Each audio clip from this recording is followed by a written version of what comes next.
Hi and welcome back to Stuff About Tutorials. In today's video, we are going to talk about on how to show deactivated conversation on your Facebook dating.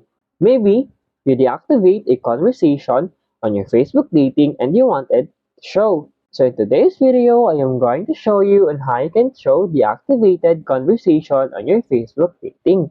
Check the video description. I will try to leave the written instructions. So without further ado, let's get into the video. First you need to do is to open your Facebook application and log in with your Facebook account.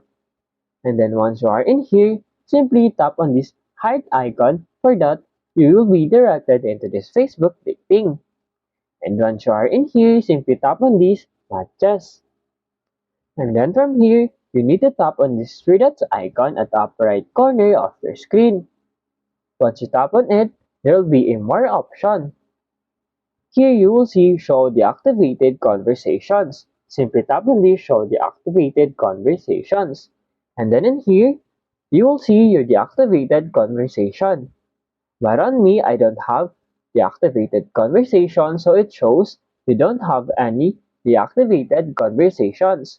When someone's dating profile is no longer available, those conversations will show up here. There you go. If you wanted to know on how you can show deactivated conversations on Facebook dating, that is the easiest way I know how. If you know another way on how you can show deactivated conversations on your Facebook dating, leave a comment below. Also, be sure to subscribe for more videos.